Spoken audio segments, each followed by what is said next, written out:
What's the deal? No time to chill. It's about to get real. I don't keep it real Thursdays.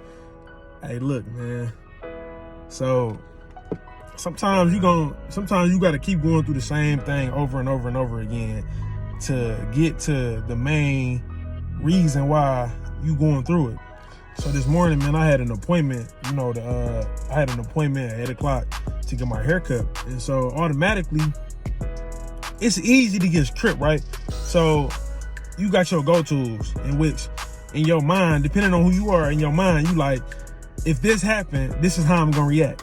So if somebody cut in front of you, you automatically know, oh, I'm going off on this person. I don't know if you ever experienced somebody that you say something to them, oh man, if my man walk up on me, I'm doing X, Y, and Z. Like, I'm about to, you feel me? Like, everybody got their go-tos. And so one of my go-tos is, cause I don't like bothering people, bro, cause so many people got different attitudes, and I'm not exempt.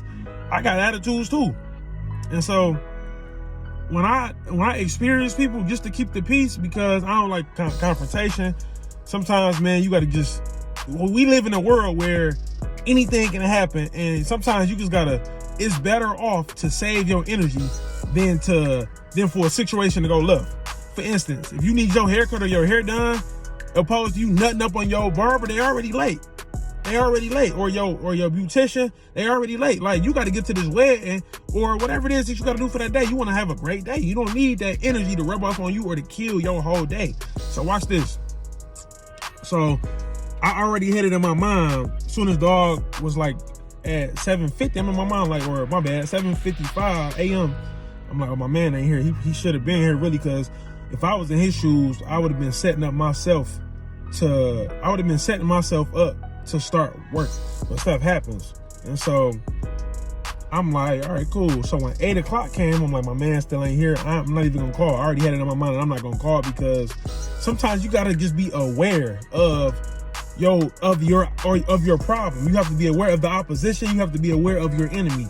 So where I'm going with this is, if my man running late, it's obviously a reason he running late. No matter the reason, he could just be having a bad morning, or whatever, or her, she could just be having a bad morning.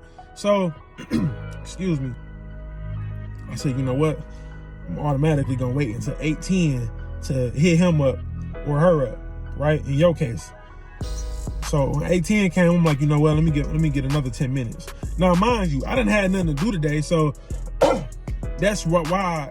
I got stuff to do, but it wasn't to the point where I got an emergency. Now, I'm like, you know what, man? I ain't really got a whole lot going on, so ain't no point in me getting all bent out of shape.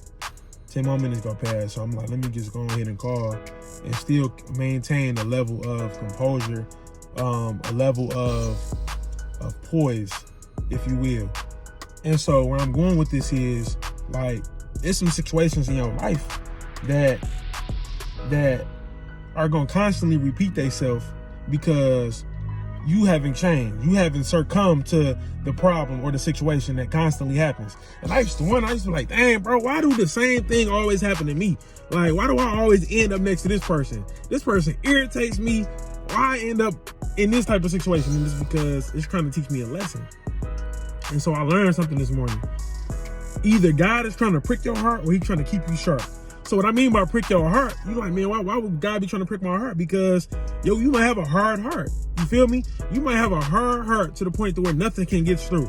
Can't nobody get your attention. Can't nobody calm you down. Can't nobody change your mind. So God like, okay, I got something for you. I'm going to allow something to cause your attitude to shift, because it's inevitable. When we face pain or any type of trials or triumph, we don't have no choice but to succumb to whatever that thing that's yielding to us, whether it's anger, you feel me, any type of bad emotion or happiness, whatever the situation is, whatever that thing is that's trying to shift or change your mind. So either God is trying to prick your heart or he's trying to sharpen you up. Either prick your heart or sharpen you up. So when I say about sharpen you up, you got a lot of people who be like, oh man, like I remember I was talking to this one dude, man, I was sharing with him something that I struggle with. And he was like, oh man, I already beat that. Like, man, that's a level of arrogance. Like, you are never supposed to have that type of level of arrogance where somebody asks you something or share something with you, oh, I done already overcome that. I don't struggle with that no more. It's just like, no, bro, every day is a new day. You feel me? You may not struggle. You may have not have struggled yesterday, but today you may struggle. That thing might just catch you on the right day. That thing might catch you on the right corner. And it's just like, how are you feeling? So in order to keep you sharp, God has to keep making these things boomerang in front of you so you can recognize it, like, oh, dang, I ain't seen that in a couple months. I ain't seen that in a couple years. Am I still sharp? You feel me? So God is either going to prick your heart because your heart is too hard, or he going to use it to sharpen you up. I actually wrote it down. God pricks you up. God pricks your heart or keep you sharp. And so what that means is, and what God really is trying to convey to you is his grace is sufficient. And so you got to think, if he allowing it to happen, that must mean you must still be good, because when the day come where everything is cool, you need to be afraid of that. Like you never want to be in a place where everything is going right, or man, everything cool, because life is unpredictable. Anything can happen at any moment. So even the littlest stuff, such as somebody running late to an appointment, like, now mind you, I ain't really had nothing to do today, like nothing too crazy. But that situation still could have prompted me, if I would have reacted the wrong way, to made me act even in a worse way for a situation that may be severely, more severely than this one. So if you act like upset, or you get angry, or you have rage on the small things, what you think gonna happen when the big things come? You gonna be toe out the frame. You ain't gonna know how to react. You about to just be all bent up, out of shape. So these things are happening to you for a reason. So the next time a situation happens to you and you recognize it, man, I'm sick of this. Like, no, don't be sick of it, because it's gonna keep coming back. What you just inadvertently put out into the atmosphere is, I want you to bring that back to me again because I'm sick of it. You feel me? When you get used to it, when you start noticing, like, I know, there you go. Now there you go. That's when you, now, I had this guy that told me, you ain't doing nothing when you got this going on, but now you're doing something. So when you get now there you go. When you get the notice of stuff that's coming your way, now there you go. You feel me?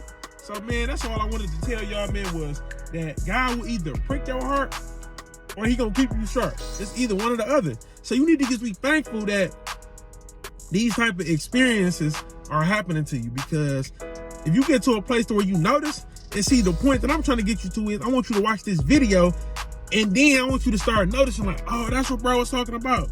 You feel what I'm saying? So you already know what to do. And pass go and collect your 200. Peace.